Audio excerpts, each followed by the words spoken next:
Buenos Aires'ten merhaba. 30 Aralık akşam saat 7. Elena restorana geldik. Bugün öğlen El Calafate'den Buenos Aires'e geldik uçakla. Biraz dinlendik, bir tur attık. Şimdi burada yemek yiyeceğiz. Ondan sonra da akşam tango gösterisi var. Tango gösterisine gideceğiz tiyatroya. Sonra bugün tamamlayıp yarın şehir turu yapıp ondan sonraki günde başka bir yer gideceğiz. Başka bir ülke gideceğiz. Burada yemeğin tadına bakalım. Arjantin biftekleri nasılmış? Dün yedik gerçi, güzeldi. Bir de Buenos Aires'e tadına bakalım.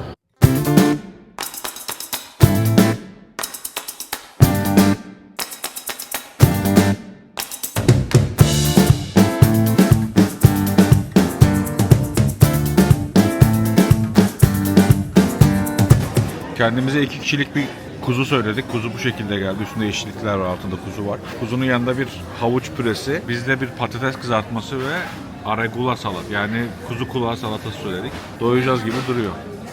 Süper pişmiş. Gerçekten harika pişmiş. Şimdi yiyeceğim.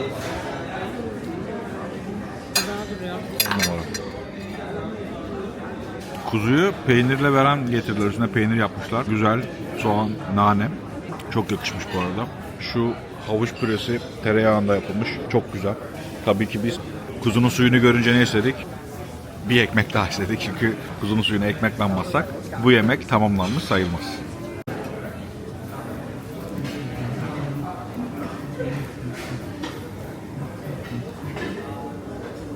Evet. Burası Meksika'ya göre daha ucuz. Meksika zaten pahalı bir yer. Bu seviyede bir yer için. Türkiye'ye göre de daha ucuz. That is perfect. Really. Very good. Türkiye'ye göre de ucuz. Yani Türkiye'ye göre çok daha ucuz. Meksika Türkiye'den de pahalı. Burası Meksika'ya göre daha ucuz. Türkiye'de zaten yani et fiyatlarına bakmak lazım. Yıl sonu itibariyle belki buralara bir not düşerim. Şu kadar bu kadar diye şu kadar fiyat. Ama buranın da en sonunda çıktığımız zaman ne ödediğimizi söyleriz size ama çok pahalı bir yer değil. İlk gün böyle bir acaba bir şüpheye düştük. Kurlarla çarptılar falan, hani böyle burada artık 100 binler 200 binler havada uçuyor Arjantin pesosunda. Yani genel Arjantin herhalde et konusunda ucuz bir yer. Restoran etlerini dinlendirirken de bu dolapları kullanıyor. Şurada sebzeler de var diğer tarafta. Keserken de böyle cihazlar kullanıyor. Tabii bu görsel, bunu buraya şov olsun diye, insanlar görebilsin diye koymuşlar ama içeride bu makine var, yine kullanıyorlar. Masa yaklaşık 20-25 dakikada boşaldı. Çok güzel yedik. Çok lezzetliydi. Çok da doyduk. Yani eksiklik de hissetmedik. Sadece bir yemek, yani paylaşılabilir bir yemek aldık. Onu yedik. Yani ona rağmen ikimiz de gayet doymuş durumdayız. Aşağı yukarı herhalde bir 150 bin peso ödeyeceğiz. O da yaklaşık bir 100 dolar.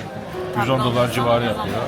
Tatlı alacağını iddia ediyor ama ben yiyemem. Ki beni bilen bilir, ben çok yerim. Ona rağmen son aylarda da formumdayım. Bayağı iyi yiyorum. Ben tamamım. Kapattım ben bu akşam artık ya. Bir de gece pizza yedim. Bunlar da restoranın bize yediğimiz dondurmadan sonra üzerine bir de tatlı ikram. Çok lezzetli yedik. Çok iştahlı yedik herhalde ki insanlar gitmemizi, ayrılmamızı istemiyorlar yani. Thank you. Ve hesap da geldi. Neymiş günahımız? 170 bin. 157.500. Aa, ucuz geldi. Yani yaklaşık 100 dolar, 110 dolar. Aa, çok iyi ya. 110 dolar hesap. Bu kalitede bir restoranda bence çok ucuz bir fiyattı. Çok ucuz bir ücret geldi. Yani şu Elena'nın, bu restoranın, ya Michelin yıldızı yok ama Michelin tarafından seçilmiş bir restoran burası. Ve Latin Amerikan en iyi steak restoranı arasında gösteriliyor Michelin tarafından. Yani kallavi bir yer, lüks bir yer.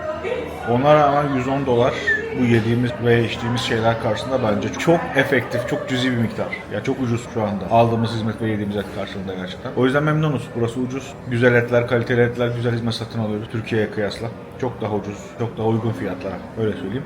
Şimdi buradan çıkacağız. Florida Caddesi üzerinden yürüyeceğiz. Florida Caddesi de Buenos Aires'in İstiklal Caddesi diyebiliriz yani. Yolun trafiğe kapalı oldu. 9 Eylül Bulvarı ki dünyanın en geniş bulvarı o da. O bulvara 3-4 paralel bir sokak. Çift taraflı böyle dükkanlar, alışveriş merkezleri, tatlıcılar, kahveciler. Öyle bir sokak. Oradan yukarıya bir 20-25 dakika yürüyeceğiz. Tiyatro binasına ulaşacağız ve ondan sonra da akşamki tango gösterisini izlemek için içeri gireceğiz. Bu akşamı da böyle bitireceğiz. Buenos Aires'te tango indikten sonra otele gideceğiz. Dinleneceğiz ve yarın sabah bir şehir turu atacağız. Bir tur satın almıştık. O turla şehri gezeceğiz. Ondan sonra da serbest zamanda kendimiz gezip akşam zaten yılbaşı kutlamaları.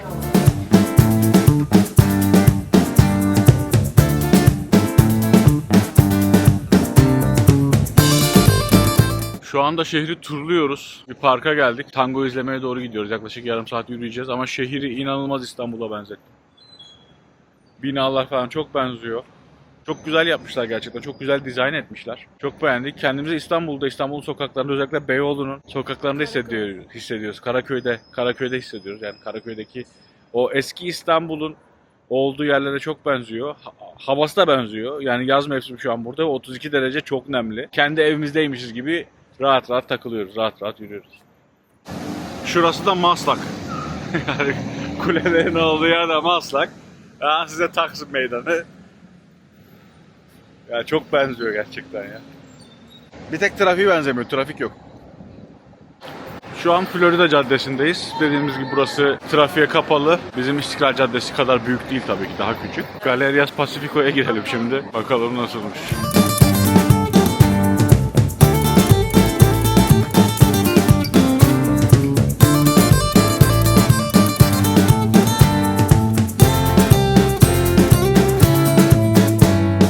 Denk geldi, girdik ama hiç böyle bir şeyle karşılaşmayı da beklemiyordum açıkçası ya.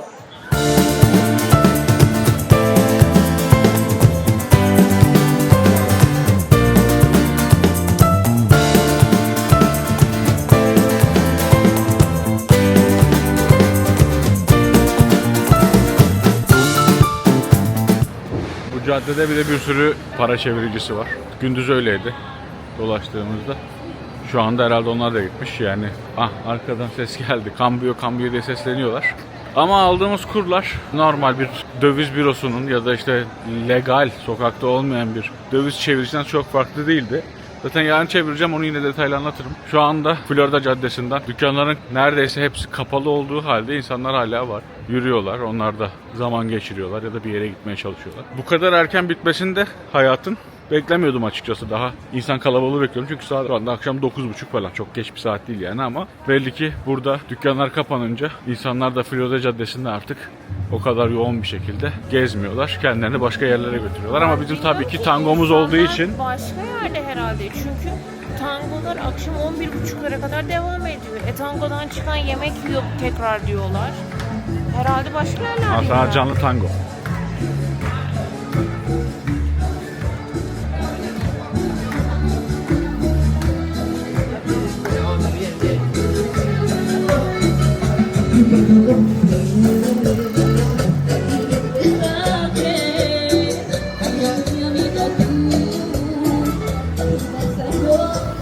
Ya insanlar muhtemelen başka yerdeler, başka sokaktalar ya da evlerideler, bilmiyorum. Ama burada olmadıkları kesin, çok yoğun değil. Belki yukarılara doğru çıktıkça daha yoğunlaşacaktır ama şu anda burası yoğun değil yani. Bakalım, bizim zaten dediğim gibi burada bir tango gösterimiz var, ona doğru yürüyoruz.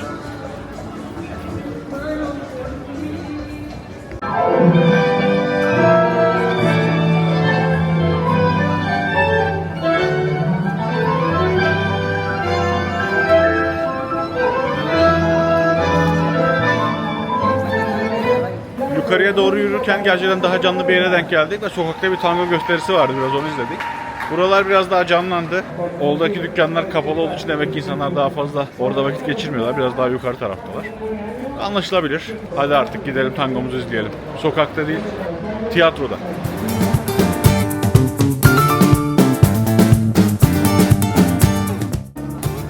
Evet, girdik şimdi içeriye. Burası eski tarihi bir bina. Eski tiyatro binasıymış. Zaten duvarlarında da muhtemelen bu binada oynayan tiyatro sanatçılarının falan resimleri var.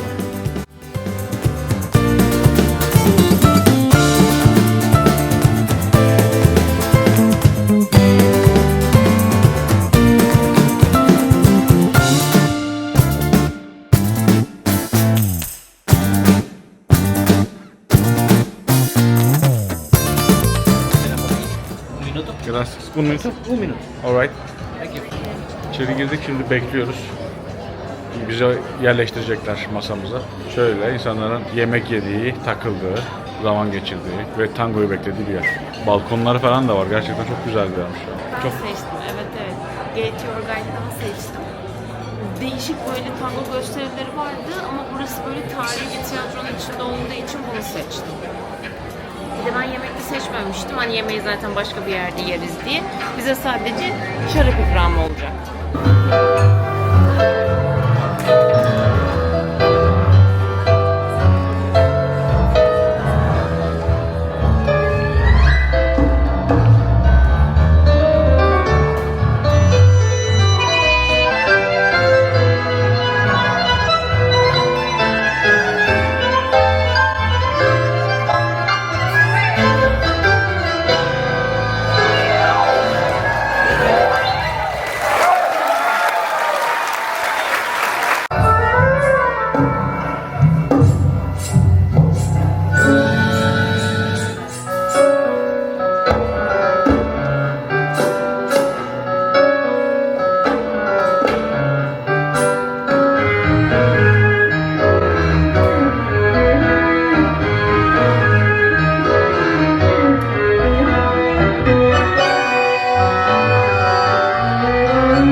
Şimdi çıktık. Öncelikle inanılmaz sıcaktı. Hemen koşa koşa su aldık. Şimdi su içe içe otelimize gidiyoruz. Nasıldı? Güzeldi. Danslar vardı, şarkılar vardı. Ben ilk kez bir tango gösterisine gittim. Genel olarak da beğendim. Yani beni içine aldı gösteri. Öyle söyleyeyim. Yani müzikler, soundlar falan çok güzeldi. Şimdi otele gidiyoruz. Yarın sabah turumuz var. Güzel bir dinlenmemiz lazım. Yorulduk zaten. Halimden de bellidir. Bayağı yorgun görünüyorum şu anda kameranın ekranında. Sabah görüşürüz. Merhaba herkese, günaydın. Saat 11.30. Gündüz Buenos Aires, 31 Aralık. Yılın son günü. Şimdi bir tura başladık. Yaklaşık 2,5-3 saat bir tur yapacağız Buenos Aires'te. Çok vaktimiz olmadığı için böyle hızlı şeyleri değerlendirmek istiyoruz. Daha sonra tekrar otele gideceğiz ve yılbaşı için hazırlanacağız. Hava da inanılmaz sıcak. Yani herkes, yani buranın yerleri bile diyor çok sıcak diyor, yani şu anda burada yaşayanlar bile öyle diyor. Tur başladı. Bakalım biz nerelere götürecekler. Something on your own, if you want to visit some museums or going to a good restaurant, let me know so maybe I can give you some information, okay? Of course, we will talk about the tango. That is something that you definitely should do going to a tango show, okay? So, here you can see in the map. First stop in the tour will be Plaza de Mayo, which is over here. This is the place where Buenos Aires was founded. So there we will find the most important public buildings like the Pink House, Casa Rosada, which is the president's office. From here we will go to La Boca in the south. You know what it means, La Boca? La Boca means the mouth. The mouth, because here we have the mouth of the river. This river crosses all the city. It's called Rio de la Plata, and it finishes in Bolivia. So it's very, very big. And from the south, from La Boca, we will go to Recoleta, which is in the north of the city. We are finishing the tour in front of the cemetery of Recoleta, which is one of the highlights in the city. I know it sounds creepy to visit a cemetery, but this one is like a museum. It has a beautiful sculptures, mausoleums there, so we definitely recommend you to visit the place. So we will finish there. So I will give you the information, and then if you want to get in, you can do it, or maybe tomorrow. But the idea is that you can have a look of the place. It's very nice. Okay. Of course, feel free to ask me if you have any other question. If you want to do another tour, I'm here to help you also with that. Okay. So we will be finishing the tour around 2:30, something like that, and then I'm going to. İlk duraktayız. Plaza de Mayo. Mayıs Meydanı. Burası kolonyal dönemdeki ilk yönetim binası. Çevresini de Fransız usulüyle artık İspanya kolonisinden kurtulduktan sonra Avrupa'dan gelen göçmenler sayesinde Fransız mimarisiyle donatılmış durumda. Buraya Güney'in Paris'i diyorlarmış zaten. İlk kurulduğunda da zaten Güney Amerika'nın Paris'i olmak için kurulmuş bir şehir. Guide'ımızın anlattığına göre. Ve gerçekten benziyor ya. Çok sıcak. Bayağı sıcak. Evet. Arjantin Başkanlık Sarayı da pembe renkte gördüğünüz gibi. Bunun sebebi de Başkanlık Sarayı'nın hemen arkasında bir nehir var. Şehrin içinden geçen nehir oradan da geçiyor. Ve bu nehir çok fazla nem yaratıyor. Yani şu anda da bunu hissedebiliyoruz gerçekten. Özellikle yaz mevsiminde. 19. yüzyılın başında bu nemden korunabilmek için Başkanlık Sarayı'nı limon ve hayvan kanı ile beraber boyamışlar. Yani bu ikisini karıştırıp, limon suyunu ve hayvan kanını karıştırıp o şekilde bakıyor. Tabii ki şimdi bunu yapmıyorlar ama o zamanki teknoloji nemden korumak için bunu gerektiriyormuş. O şekilde yapılan boyanın rengi de bu. Pembe olarak ortaya çıkmış. Yani rehberimizin bize söylediği bu. Vahşice ama sarayı korumak için yaptıkları bir durum. Ve gördüğünüz gibi işe de yaramış. Eğer boyamamışlarsa sonradan tabii ki, ama o zaman yaptıkları karşı bir şey yaramış. Değişik bir bilgi de öğrendim. Bu heykeller eğer at tek ayak üzerindeyse adam savaşta yaralanıp öldüğü anlamına geliyormuş. Eğer atın iki ayağı havadaysa adamın savaşta öldüğü anlamına geliyormuş. Eğer at tamamen yerdeyse de atın üzerindeki adamın doğal sebeplerden öldüğü anlamına geliyormuş. Ve bu uluslararası geçerli olan bir şeymiş. Bunu da yeni öğrenmiş olduk.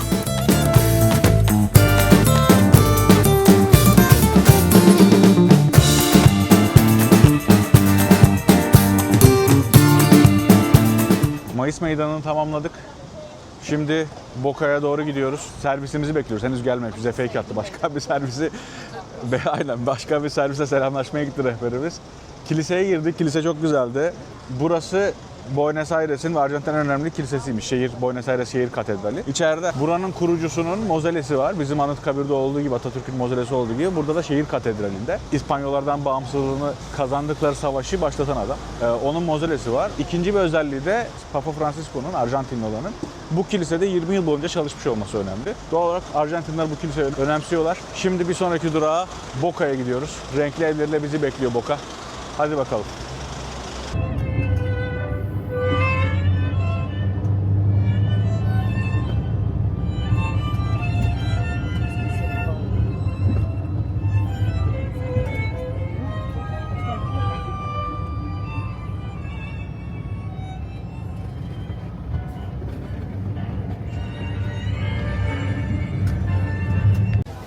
Evet, renkli evleriyle Boca'dayız.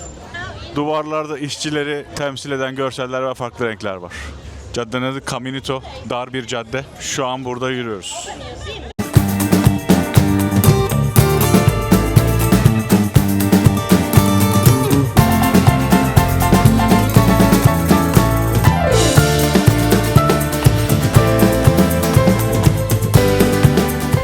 Bu renkli evler de limanda çalışmaya gelen işçilerin yaptığı evler. Kendi evini kendisi yapmış ve kendi evini istediği renge boyamış. Zaten yolun sonunda limana çıkıyor. Limana yakın olduğu için buradaki yer tercih edilmiş. 1800'lerin başından bahsediyorum. Arjantin'in yeni kurulduğu ve Avrupa'dan çok ciddi oranda İtalya'dan aldığı göçten sonra yapılan bir sokak burası. Limana çıkan sokak. Bir açık hava müzesi gibi. Resimlerini satmaya çalışanlar, sokaklarda tango yapanlar. Zaten evlerin boyaları falan bir harika, bir müze gibi. Her biri birer sanat eseri gibi. Çok güzel. Evlerin farklı renkte olmasının sebebi ise işçiler gemiyle gelirken işçilerin kendi bayrak renklerinde boya veriyorlarmış geldikleri zaman evlerini boyayabilmeleri için. Ama bu boyalar hiçbir zaman yeterli olmamış yapılan evlere. Doğal olarak da insanlar birbirlerine boya borç alarak böyle farklı renklerle evlerini boyamışlar. Şu anda da gerçekten bir açık hava müzesi, bir sanat eseri gibi olmuş evler ya, çok güzel. Bunu da tabii ki Arjantin bozmamış ve şu anda bütün dünyaya burayı pazarlıyor. Sokaklar çok renkli, çok canlı, insan kalabalığı var. İnsanların durup nefes alabileceği barlar ve kafeler de sokaklarda var tabii ki. Ama çok sıcak. Yani hiç bu kadar sıcak beklemiyordum. Ya 37-38 derece şu an, inanılmaz sıcak. Ama bu bizi sokakları gezmekten, Boca'yı, Buenos Aires'i tanımlamaktan ve bu havayı içimize çekmekten alıkoyamayacak.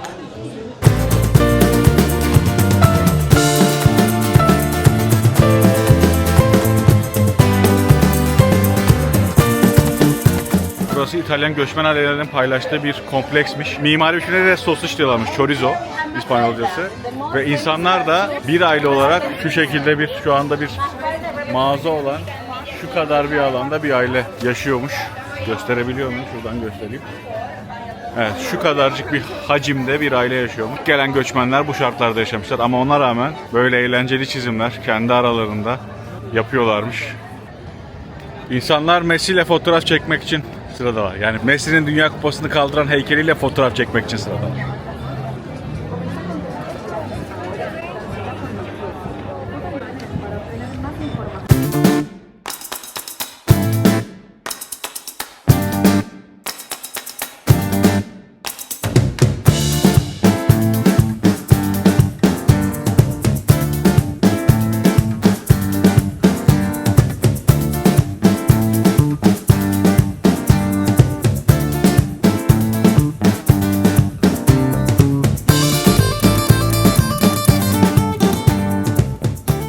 Burası Buenos Aires'in ilk mezarlığı. 1800'lerin ortasında Sarıhuma salgınında güneyde Boca limanında insanlar hayatlarını kaybedince insanları kuzeye La Recolita'ya bir mezarlık yapıp buraya gömmüşler. Ve bu şehrin ilk mezarlığı. Daha sonra zenginler de bu Sarıhuma sebebiyle, o zamanki zenginler, güneyden kuzeye taşınmışlar ve şu anda bu bölge şehrin zenginlerinin yaşadığı bölge ve burada mezar sahibi olanlar da şehrin zenginleriymiş. Şehri Sarıhuma salgını aslında bir manada ikiye bölmüş. Hastalık zengini ve fakiri ayırmış 1800'lerin ortasında. Burası bir işçi kentiyken.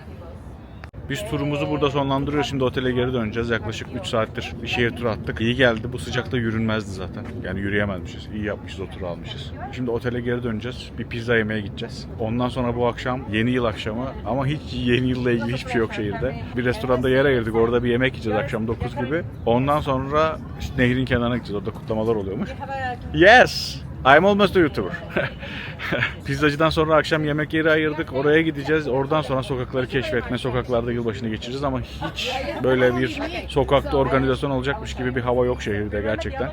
Bir tane bile yeni yıl süsü, yılbaşı süsü göremedik. Bakalım. Bir değişik bir yılbaşı olacak bizim için de.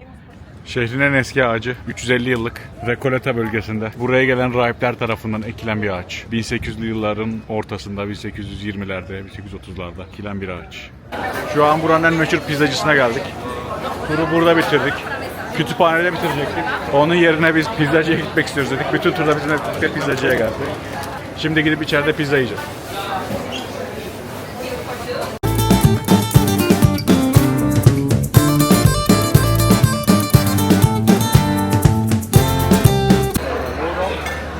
Zeytinli etli bir empanadas. Kocaman bir yeşil zeytin. Fugazetta mantarlı, soğanlı, biberli böyle bir pizza. Buranın en meşhur pizzası buymuş. Tabi burayı ben aldığım için şu anda boş.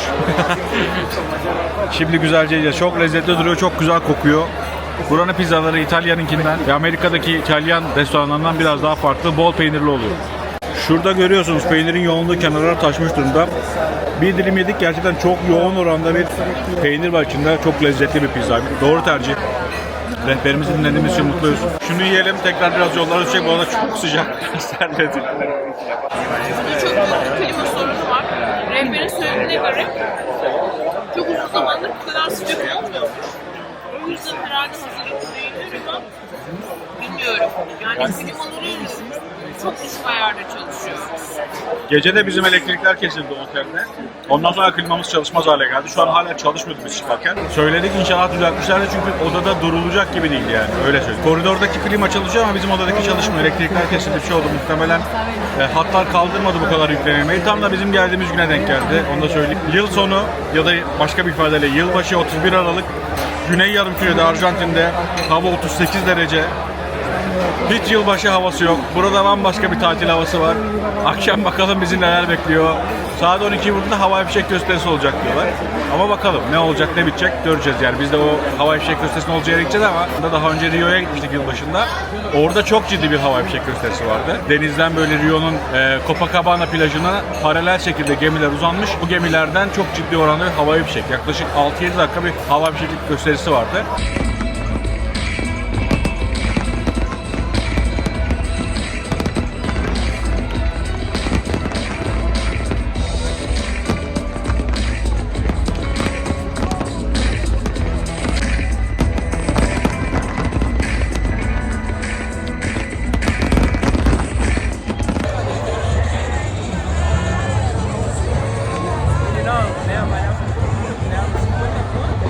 Burada öyle bir şey beklemiyorum çünkü bir tane bile süs görmedik sokakta. Bir tane süs yok. Aha.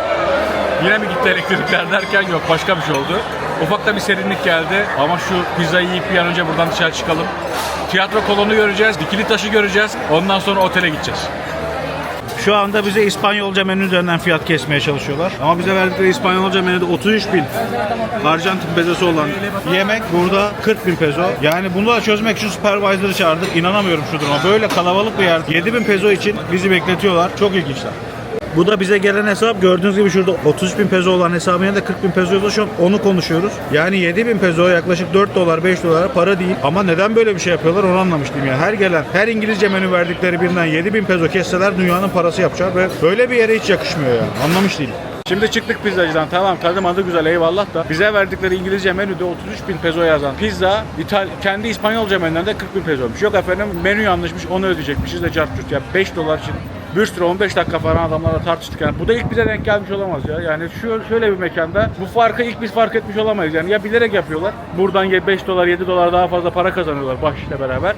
Anlam veremedim. Bayağı 15 dakika supervisor'ı bekliyor. Supervisor da gelmiyor. Çok kalabalık tabii, anlıyorum. Ama yani olacak şey de değil yani. 15 dakika 5 dolar için bekledik. En sonunda supervisor geldi. Neyi tartışıyorsunuz dedi. Adamları gönderin dedi. 5 dolar eksik.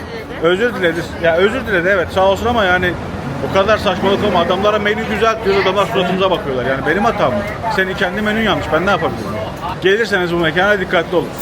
Ya böyle bir mekanda da bunu yapıyorlarsa aslında her yerde de yapabilirler. Dikkatli olmakta fayda var yani. Biz şansımıza dikkat ettik. Yani menünün videosunu çekmesem belki hiçbir zaman bulamayacak.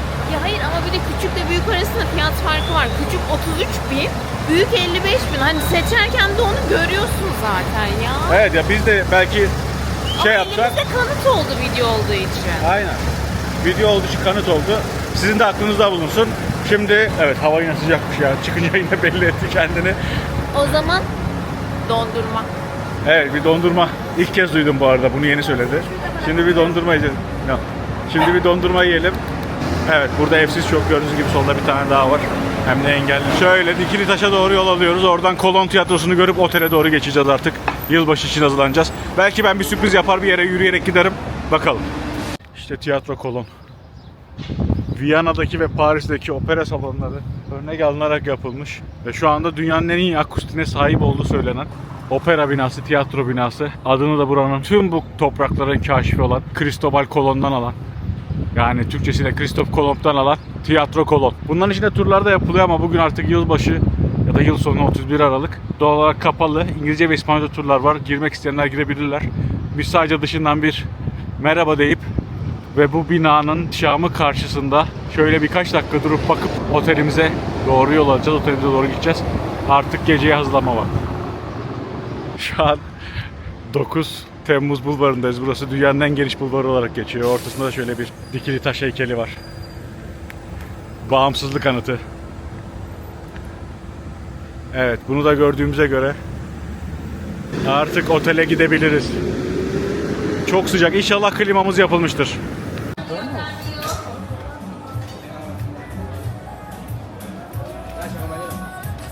Cambio, Casale, cambio. Mi amigo. Vendemos media, perro. Así que ya saben. Argentina City, a todo ritmo. Prrr. Ne dedik onda hiçbir fikrim yok. Şey için ben buraya işte Florida Caddesi'ndeyiz. Burada sesler hala geliyor. Yani şöyle bir 4-5 metreye bir cambio diye döviz bozmaya çalışan insanlar var. Bizim daha önce izlediğimiz videolarda 2-3 yıl önce buraya gelenlerde bu sokaktaki bozanlarla bankalar, yani Arjantin'in ulusal bankası ya da döviz büroları arasında çok fazla uçurum olduğunu söylüyorlar. Ama biz böyle bir şey görmedik. Biz havalimanından direkt 1 doları 1450 pesoya bozduk. Burada da bozduklarında, burada sorduğumda döviz bürosu 1470'e bozuyormuş. Yani 147 bin peso alacaktık. 2000 peso yaklaşık 1 dolar falan bir fark ediyor döviz bürosundan. Sokaktansa hiçbir zaman bu fiyatı alamadık. 4-5 kişi sordum. Onlar 1450, 1430. Zaten 100'lük banknot bu fiyata. Eğer 20'lik banknot ya da 50'lik banknot veriyorsanız 1400'e, 1350'ye falan bozuyorlar. Belki 1300'e bozuyorlar. O yüzden 2025 yıl sonu itibariyle bu kur farkı aradan kalkmış gibi görünüyor Arjantin'de. Yani 1-2 dolar için de bulursanız bile sokakta daha iyi ücret ya da sokakta daha iyi fiyat. 1-2 dolar için de bence bu riske girmeyin çünkü sahte banknotlar çok dolaşıyor diyorlar. Bizi hem rehberimiz uyardı hem otelimiz uyardı. Ufak bir alışveriş. Ondan sonra otel. Sonra da yılbaşı. Akşam artık saat 7'ye geliyor. Buenos Aires sokaklarında bir yürüyüşe çıktım. Türkiye'de yılbaşı oldu. Şimdiden herkese mutlu seneler. Yeni yılın herkese istediğini getirmesini diliyorum. Ben de bir yürüyeyim dedim. Bizim akşam yemeğimiz 9'da. Şöyle bir hafif hava bir serinlemişken, yine çok sıcak ama gündüze göre hafif serin. En azından gölgelendi sokaklar. Şöyle biraz yürüyeyim. Size de biraz şehrin tarihinden bahsedeyim istedim. Yolun sonunda ise Messi'nin Buenos Aires'teki evini uzaktan bir çekeceğim ve tekrar otele geri döneceğim. Asıl amaç bu aslında. Biliyorsunuz burayı İspanyollar Güney Amerika kıtasını keşfederken burayı da buluyorlar. 1520'de Buenos Aires'i artık tamamen fethediyorlar. Artık tamamen kendi kontrolleri altına alıyorlar. Peki burası neden bu kadar önemli o dönemlerde İspanyollar için? Burayı Uruguay ile ayıran, bugünkü Uruguay ile ayıran bir Rio de Plata isimli bir nehir var. Bu nehir çok büyük. Belki daha önce görmüşsünüzdür. Biz de ilk geldiğimizde bunu körfez sandık açıkçası. Ama burası bir nehir. Böyle topraklı suyu olan bir nehir, topraklı bir suyu var çünkü bu bir delta.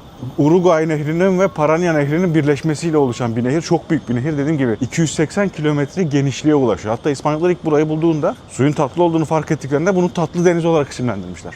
Daha sonra bunun nehir olduğu coğrafi araştırmalarla ortaya çıkmış. Böyle bir nehir var. Peki bu nehirin adı ne? Rio de Plata. Peki plata ne demek? Gümüş. Yani bu nehirde gümüş buluyorlar. Ama Arjantin'de hiç gümüş yok.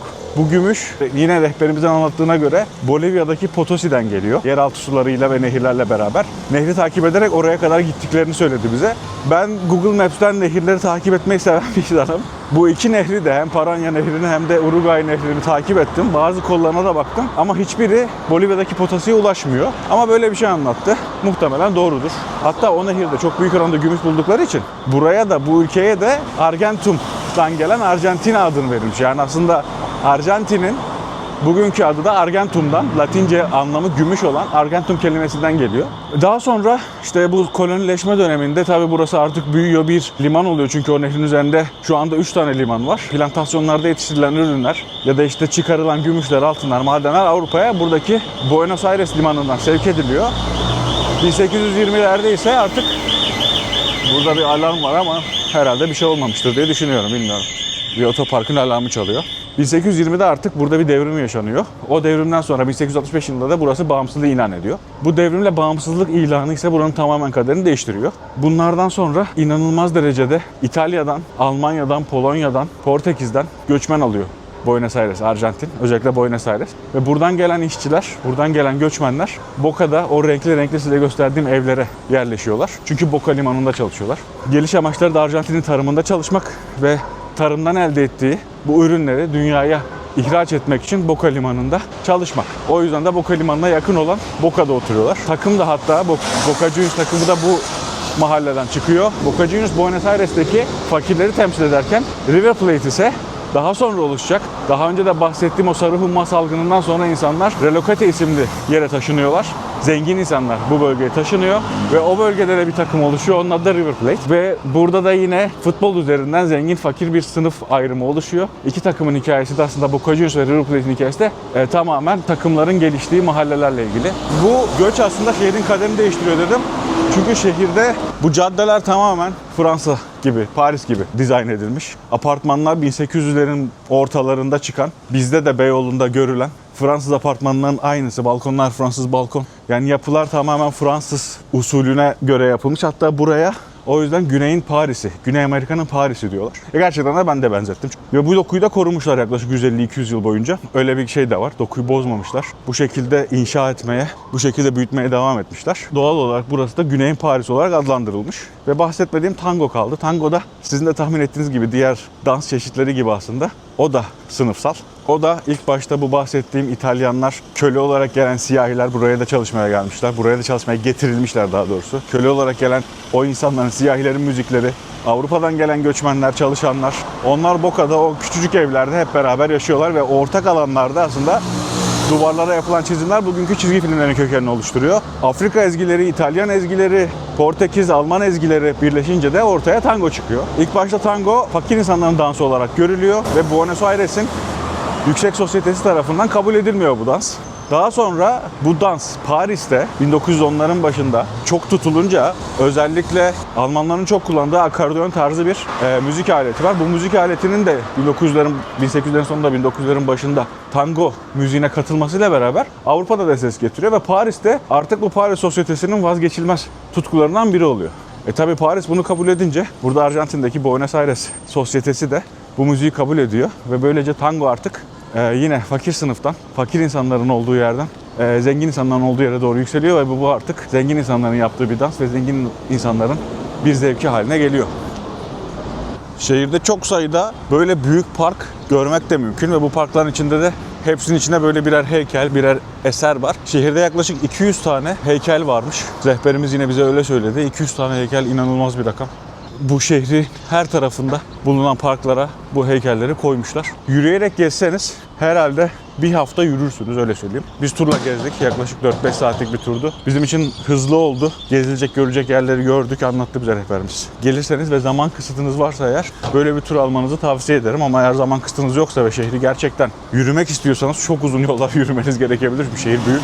Ama her tarafa kesinlikle şöyle Fransız biçimi binalarla süslü. Bunu her yerde görebilirsiniz yani. Her köşede, her sokakta mutlaka böyle bir bina karşınıza çıkıyor. Ya bunlardan zevk alıyorsanız, böyle binaları görmeyi, bunları fotoğraflamayı ya da bunları izlemeyi seviyorsanız kesinlikle Buenos Aires'te yürümenizi tavsiye ederim. Ama Aralık'ta gelmeyin, çok sıcak.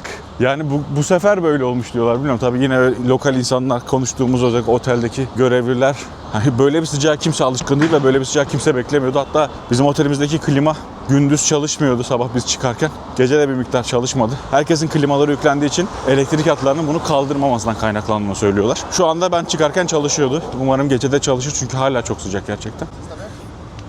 Bu arada geldim, yaklaştım. Asıl hedefime şöyle karşıdan karşıya geçeyim. Buranın da haritadan da gösteririm nerede yürüdüğümü. Buranın da doldurma olduğunu, aslında buranın da altının nehir olduğunu belirteyim. Buralar da aslında nehir. Rio de Plata nehri. Ama buralar doldurulmuş, karşı tarafta doldurulmuş.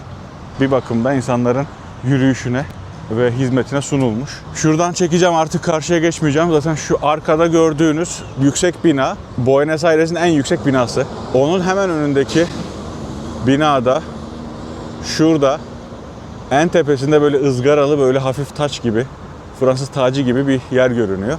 İşte orası Messi'nin Buenos Aires'teki evlerinden biriymiş. Bunu da buradan gösteriyorum. Sizlere hizmet olsun. Yaklaşık 20-25 dakika yürüdüm. Tekrar bu yolu geri döneceğim. Benim için de güzel, keyifli bir yürüyüş oldu. Hem şehri hikayesini anlattım, hem biraz daha şehirde yürüme fırsatım oldu. Akşam artık güneş burada da batıyor. Ama hiçbir şekilde yine yani bu nehirde bir yılbaşı olacağını düşünüyoruz. Bu nehrin üzerinde, buralarda, köprülerde. Ama herhangi bir hazırlık göremiyorum. Sadece bu nehir üzerinde değil, şehrin herhangi bir yerinde yılbaşı ile ilgili, yeni yılla ilgili ya da Christmas'la ilgili fark etmez. Herhangi bir süsleme, herhangi bir obje, herhangi bir biblo, Noel Baba, kar, hiçbir şey yok. Hiçbir şey bulamadık, göremedik. Yemekten sonra biz tekrar şurada köprüler var nehrin üzerinde. Biraz daha üst tarafta. Oralara geleceğiz. Oralarda havai fişek gösterileri olacak. Umarım hava biraz daha serinler. Biz akşam çıktığımızda güneş battıktan sonra bizim için daha rahat olur. Tabii herkes için daha rahat olur. Çünkü gerçekten insanlar bunalmış durumda. Şimdi otele geri döneyim. Yine 20-25 dakikalık bir yürüyüş yolum var. Yarın da uçacağız. Başka bir ülkeye uçacağız. Bir 4-5 gün daha tatilimiz kaldı. Onu da yine şöyle düşünün. Meksika'ya giderken arada bir ülke daha çıkaracağız. Çok önemli bir yere gideceğiz. Çok önemli tarihi bir yere gideceğiz. Onu da havalimanında yarın bilmeden önce söylerim.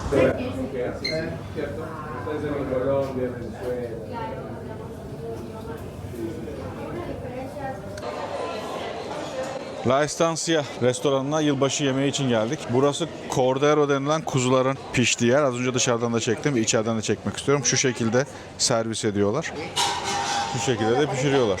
Asador dedikleri şu ripsleri de sol tarafta olan ripsler var. Görüyorsunuz, onlarda kov rips diyorlar. İneklerin göğüs kısmı. Arkadaş pişiriyor onları. Burada pişirip tekrar masalara servis ediyorlar. Şimdi biz de kendimize çok aç değiliz. Biz de bir asado söyledik, paylaşacağız. Çok aç değiliz. Yılbaşı yemeğimiz bu şekilde. Starter olarak Big Empanada söylemiştik. Burada tarz biraz daha farklı. Kızarmış olarak geliyor. Diğer tarafta da fırınlanmıştı. Evde de yapabiliriz ya. Bildiğin el böreği. İçini daha dolu malzemeyle doldur. O da el böreği. Al sana empanada. Daha küçük bir el böreği yap. Çünkü bizim el böreklerimiz biliyorsun ya da çiğ börek diyorlar. Daha büyük ya. Daha yayvan. Aynı hamuru kalın yap. Yani topla malzemeleri yakına. Al sana empanada. Ama lezzetli tabi bu arada. Yani baked olanlar lezzetliydi. Şimdi kızarması nasıl bilmiyorum. Bakacağım. Şöyle geldi. Altta hala pişmesini sağlayan bir haznesi var. Böyle servis ediliyordu zaten. Gayet güzel duruyor. Biraz daha hafif pişsin. Biz de alıp yiyeceğiz.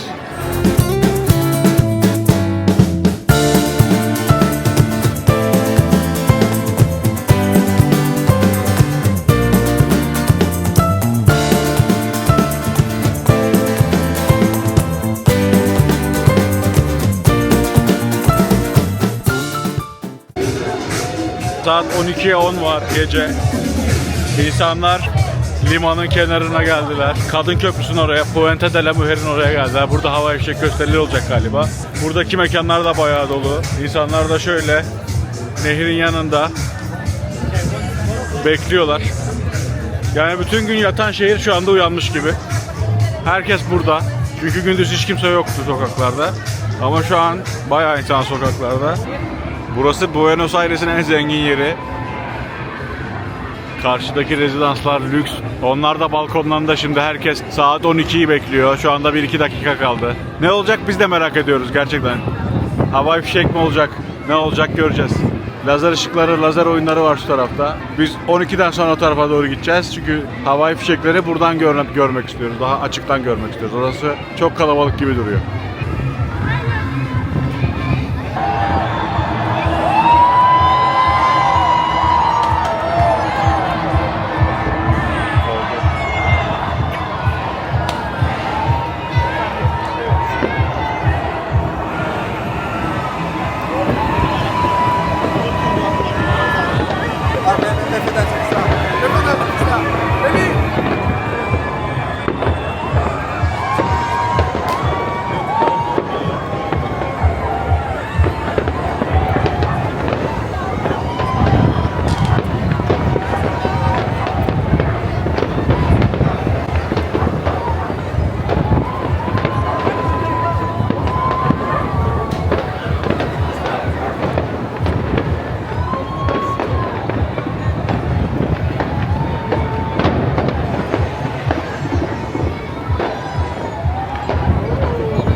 Şu an itibariyle girmiş bulunuyoruz. Yaklaşık 1-2 dakikadır 2026'da. Hava hemen soğudu. Çok güzel oldu. Ufak bir serinlik esti Buenos Aires. 37-38 dereceler 25-26 derecelere düştü. Havai fişek gösterileri arada sırada devam ediyor ama büyük gösteri bitti. Biz de artık Buenos Aires'i tamamladık. Yarın da Meksika'ya dönmeden önceki son ülkemize geçeceğiz. Bir 3-4 günde orada kalıp ondan sonra Meksika'ya uçacağız. O zaman bize iyi yolculuklar, herkese iyi seneler. Görüşmek üzere.